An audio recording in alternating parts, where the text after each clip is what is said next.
Let's talk about I mean, this seems like everyone in this room is, you've heard of this ChatGPT, and I know this is stuff that interests you, and you're probably the sort of guy who's been on top of this stuff for years, and it just kind of bubbles up for a lot of people like us.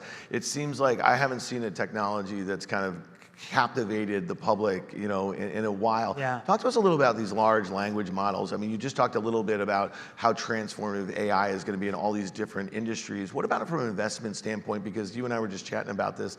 I saw a headline, a company, I've never heard of them, two guys leave Google, Chapter.ai, and they're looking to raise $250 million at a $1 billion valuation, maybe. What have we learned here? Because that seems like a big round for something that is probably a handful of engineers kind of banging away at a chat bot right now.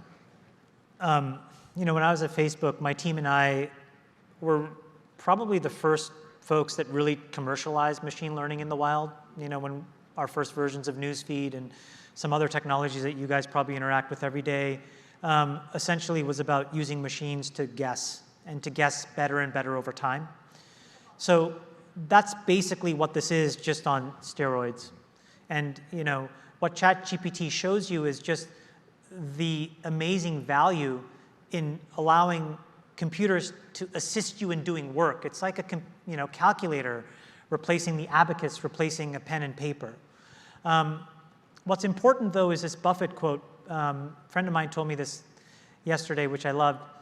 He told this story about refrigeration, and the story he tells is that the people and the person that invented refrigeration made some money, but most of the money was made by Coca-Cola, who used refrigeration to build an empire.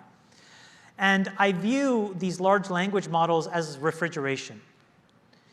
Will there be some money made in it? I think so. But the Coca-Cola has yet to be built. And those are the companies that are really going to monetize it. And in order to monetize it well, here's a basic thing about machine learning that's worth knowing, which is if you take 1,000 of the same inputs and give it to Facebook and Microsoft and Google and Amazon, they'll all come up with the same machine learning model. But if you have one extra thing, one little ingredient that all of those other companies don't have, your output can be markedly different. Mm-hmm. It's like giving two great chefs 3 ingredients, but you give the third chef one extra one. That person has the ability to do something very special. So right now, we are in the world where everybody is crawling the open web. We're going to move to a world where, as everybody gets sophisticated enough, where when refrigeration is widely available, somebody's going to say, you know what, this site, I'm not going to allow anybody else to access. It's only me, only for my models. And those models will become better.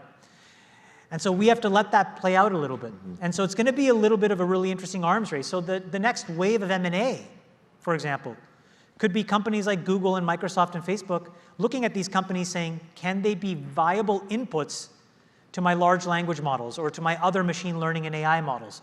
So you could see M&A activity that drives that differentiation before anything else. So so then as a result, for guys like us, early stage investors, we may want to invest in companies that have zero viable public market potential whatsoever, but is building a data repository that's so unique that we know that it will feed one of these bigger companies and their efforts in AI.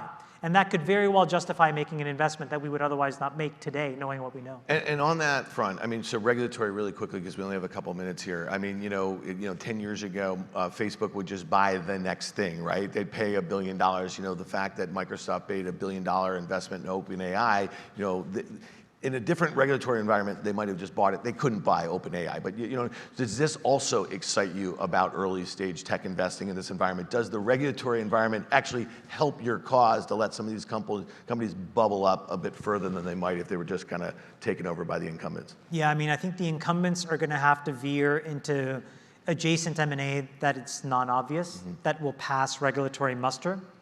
And then separately, it'll allow people who build the Coca-Colas of the world, who use refrigeration properly, to actually emerge with a lot less threat, where the cross-bundling and the cross-selling and upselling that the big tech companies use to basically eliminate a lot of competition will be very difficult. I mean, classic example, look at the emergence of Reels and what Reels has done, and maybe it's not as obvious to everybody here, to the enterprise value of TikTok. I mean, I think we've all thought that ByteDance was going to be a $200 or $300 billion company. There's all this, value tied up in it. All these folks have these big stakes in it.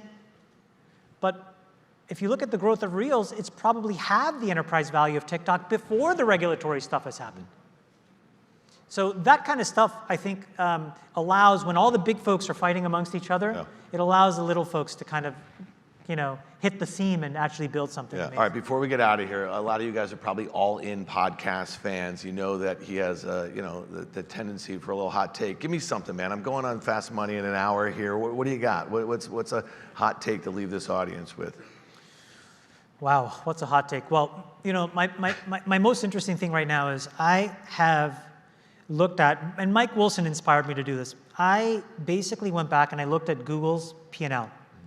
And just for, shits and giggles, I took all the TAC, the traffic acquisition costs that they pay, and I put it back into COGS and I capitalized it. And I'm like, what's the true PE if you did that?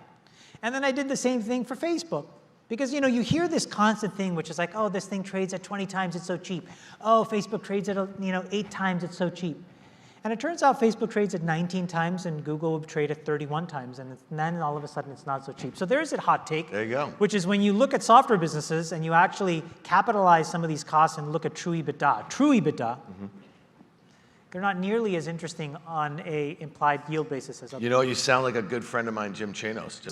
This sort of economic, I was going to say Cold War with China, but it seems pretty hot. How does that affect some of the ways you think about these transformative technologies? Because again, our government is banning advanced, technology sales to China. It just seems like we're going to be in this bipolar tech world. It's great for America. Does it? Okay, I want to hear. Unbelievable. It's an unbelievable boon for America.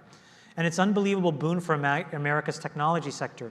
The thing is, when you look inside of China, they are extremely good at process engineering. They're also extremely good at additive manufacturing. They're extremely great in things like specialty chemicals. But all of those things, when you think about the precursors, come from American, European, Australian companies that now have a huge incentive to diversify that supply chain away from China. That benefits American companies in a massive way. And so China's response is muted. So for example, we said we are going to slow down the flow of extremely advanced semiconductor manufacturing equipment into China.